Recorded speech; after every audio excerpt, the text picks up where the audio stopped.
Welcome to the Take a Listing Today podcast, where our hosts Jim Studebaker and Todd Robertson give you strategies to get you out of the office right now so you can take a new listing today. And now, here's Jim and Todd. Hello, we are back. Welcome to the Take a Listing Today podcast. Jim Studebaker here. Todd Robertson here live with you today, and you are in for a treat. Oh, what a treat it is going to be. How many new agents do we have out there? Quite a few. I see you all raising your hands. Well, you will be glad that you tuned in today because we are going to be discussing how to find listings 101. Just the basics, because you've got to go out and find some listings and take a new listing today. And here's what's great about the content that we're going to give you today is pick one or two or three things that resonate with you, and then always keep in your mind that he or she with the most systems in place wins the game. Why? Because not everything is going to be hitting on all cylinders out of the gate at once. So we're going to give you a lot of great content today. Pick what hits home for you, your personality, your area, and go deploy it, because we know your competition will not. And you know, it's a shame because when you go through real estate school, you're a brand new agent. What do they teach you in real estate school? How to take listings? No. They teach you boring legal stuff and how to write a contract and blah. So you're going to be glad you're here so you can learn this. And that laughter in the background, as always, is our producer, Lisa Gray. Hello. Lisa Gray. Hello, happy to be here. We are glad you're here too because you keep us on track. All right, so how can you get a listing today and find a new listing? Well, we're going to talk about some perhaps out-of-the-box ideas that you haven't heard of before, so you can go out and take a listing because nobody else is going after this. And let's start with a niche market search. And a niche market is something that might be a house that has property taxes that are overdue on them. Did you know that 23% of all homes sold annually nationwide are behind in their property taxes? Vacant homes. There are 1.5 million vacant homes in the U.S. in 2018. Would that be a good market, Todd? That's a huge market. And think about this list that we're going through right now is when everybody else zigs, you want to zag, right? People say, oh, I'm never going to go to that area. I'm never going to go to this. Find a niche that works for you and find a niche that maybe other people are not playing in that sandbox, and become the best in the world at that. That's your mindset. Here's a great one. Inherited homes in probate. Did you know over 1 million people every year inherit a home, and the majority of those people will sell that house?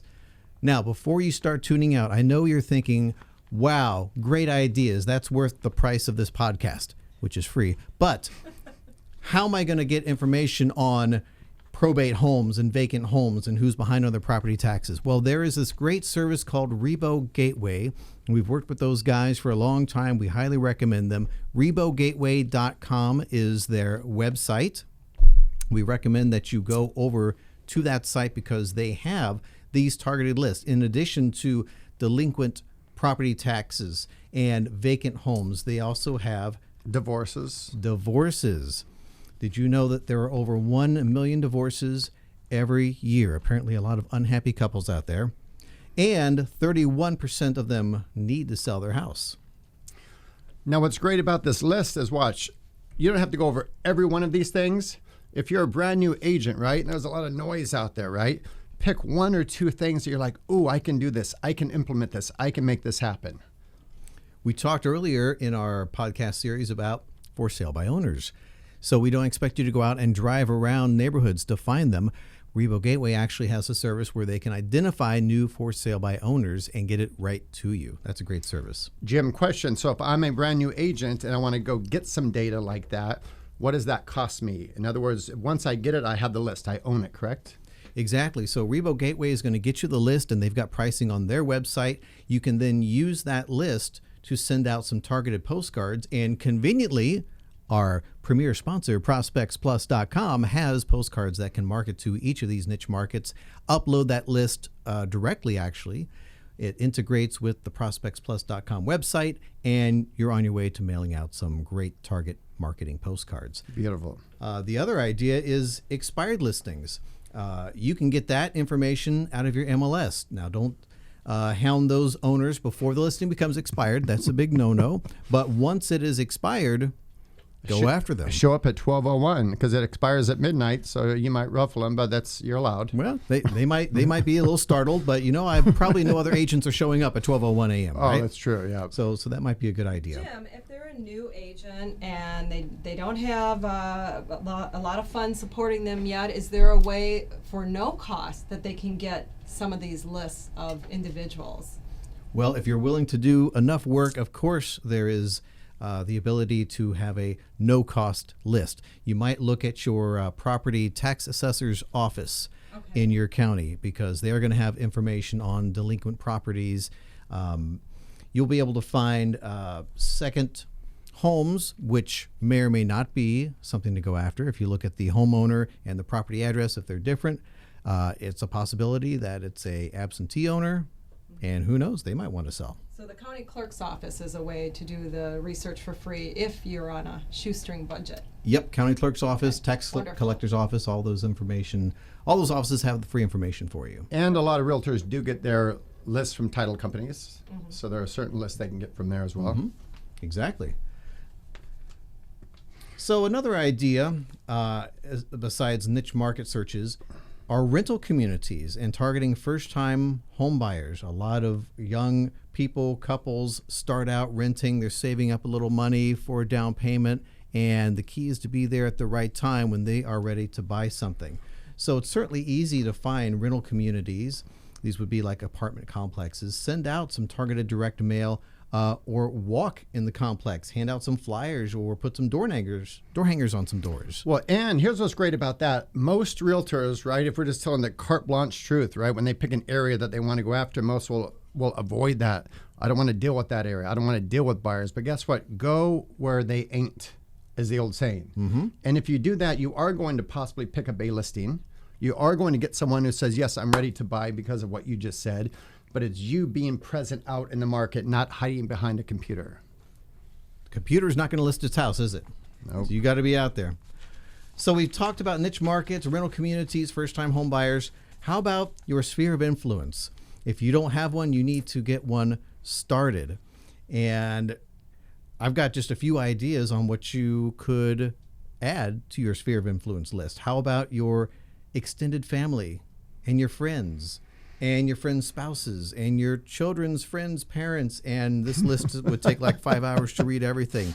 But who do you contact? Your doctor, your dentist, your lawyer, your accountant. Well, and let me jump in and say something about that. So that's a great point, the doctor, the accountant, the auto mechanic, because people you spend money with have an indirect obligation to do business back, right? The law of reciprocity.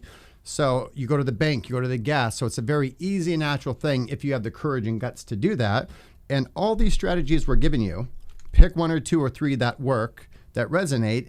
And you can see just by this conversation that it's very possible for you to show up at the end of that day before the sun goes down and have a listing in the office. Your hairstylist is on here too. I don't have one myself, but Todd, your hair always looks wonderful. Well, I use the Flowbee, so it's not a big thing. And hopefully you can't tell, but I bet Lisa has a hairstylist that she could go to, right? Yes. she has a real one, yeah. Right, exactly. Well, that's why she looks better than us, too. My barber just uses some shears. You're done. Yeah. Like you could be sheep shearing in the afternoon and doing people's Thanks for hair. coming in, Jim. Nice to see you again. Right, exactly. Take a lot of money, 3 minutes, boom. Yeah, doesn't take too long there. All right, how about garage sales? And you're thinking, garage sales, I don't need more junk in my house. Well, if you're on the lookout for garage sales, those people are likely cleaning out their house because they're going to move. And they may or may not have ever thought about who is going to sell their house. And garage sales are fun because what happens there, a lot of people want to chit-chat. A lot of gossip goes on around the neighborhood. So by you just being present, having a cup of coffee, mingling with those people, now you're present in your area or your carrier route or your farm or where you live. Exactly, and there's a couple of great websites for that. GarageSaleFinder.com is one, and YardSales.net. Two great ones to find out about garage sales in your area. So hopefully you have a geographic farm. That's another great way to get started, and we had a podcast on geographic farming. You want to be close to your home in a familiar area, some type of an area between 500 and 1,000 homes. And what's great about that is it's really a paradigm shift, because so many realtors, even now or even in the past, decide, oh, you know what, I'm going to do a blanket 3,000 mailer one time. All my budget, boom, see what happens. Well, we're realizing now that the realtors that take 3, 4, 5, 600, maybe a carrier route, that if they hit them more consistently, a smaller group, laser focus as opposed to a shotgun approach.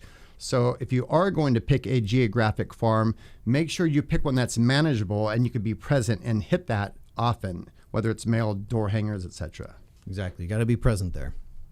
Our final tip for this podcast: local business cross marketing. And that goes back to what Todd said earlier about people you do business with. They should reciprocate. Go into the businesses that do business with you, or just ones in your farm area, and make an arrangement. This is a great idea that Lisa came up with. Come up with an arrangement where you promote their brand on your website as part of a showcase of local area businesses. And in return, they are going to let you leave your business cards and your flyers and brochures in their establishment. Did I get that about right, Lisa?